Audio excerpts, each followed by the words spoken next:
balak daw ng mayorya sa Senado na magluklok ng kauna-unahang babaeng Senate President sa kasaysayan. Sa panayam po sa programang ito, nilinaw po ni Senate President Vicente Sotto III na walang mangyayaring term sharing. Pero balak ho nilang ihalal daw si Senador Loren Legarda bilang bagong pinuno ng Senado bago po ang 2028 elections. Inamin ito mismo ni Soto na pinag-uusapan na po nila ng kanila pong grupo sa mayorya ang naturang balakin kasabay po ng umuugong na banta ng kudeta laban sa kanya. Gusto nila magkaroon ng first woman Senate President. Sige, gawin natin. So, it's not really term sharing. Kasi kung term sharing, 1.5 years tayo. Or tigwa 1 year tayo. Medyo hindi yun ang tamang term. Ang tamang term is we plan to make her Senate President towards the end of her term. Towards the end of the 20th Congress. Okay. Yan po ang tinig ni Senate President Vicente Sotto III. Matipid po naman ang sagot ni Legarda nang siya'y tanungin ng media tungkol sa naturang balakin. Wala raw siyang ideya sa sinasabi ni Sotto at hindi pa ito na pag-uusapan. Pero mismong si Senador Mig Zubiri na po ang nagkukumpirma na alam daw ito ng senadora. Ito po yung mga pahayag ng mga politiko.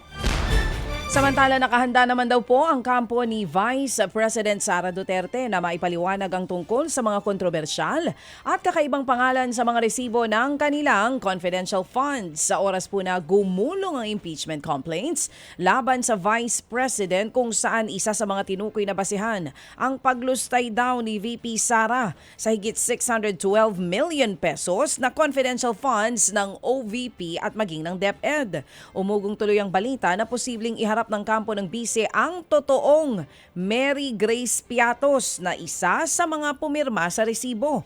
Pero paglilinaw ng legal team ng bise, wala daw silang sinabi o kinumpirma na ilalantad nga nila si Piatos. Hindi naman naniniwala ang Makabayan Block sa kampo ng bise. Baka daw pagdating ng mismong impeachment, tumakbo ulit sila sa Supreme Court. Kaya mainam na maipaliwanag na raw sana ngayon ng bise ang mga alegasyon laban sa kanya.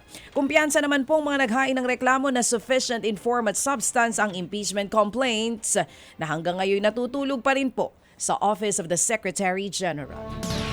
Sa usapin pa rin pong politika, may umuugong daw naman na kudeta sa Kamara pero agad itong itinatanggi ni House Majority Leader Sandro Marcos. Sabi po ng Presidential Son, wala ho naman daw siyang narinig na papalitan si House Speaker Bogie D. Una nga pong napaulat na may mga kongresistang hindi daw masaya sa leadership style ni D sa Kamara. Pinalutang din po noon ni suspended Congressman Kiko Barzaga ang posible pong magbabago sa speakership kung saan daw inendorso pa niya bilang kapalit ni Navotas Congressman o kapalit si Navotas Congressman Toby Tiangco. Pero ayon kay Congressman Marcos, kumpiyansa pa rin daw po ang Kamara sa pamumuno ni House Speaker Bogie D. Mga kapatid, brothers and sisters, saan ka pa? Dito na tayo sa totoo. Dito na tayo sa True FM. Mga kapatid, mag-subscribe and follow po kayo sa social media accounts ng True Network PH. Yan po kami. Hanapin nyo lang True Network PH, Facebook, Instagram, YouTube, TikTok, and podcast. Mapa Apple or Spotify man yan, mahahanap nyo kami. Lahat ng mga napapanood at napapakinggan nyo po sa programa, nasa social media accounts namin yan. So, paano mga kapatid? See you sa social media! Ito tayo sa totoo, tunay at tapat.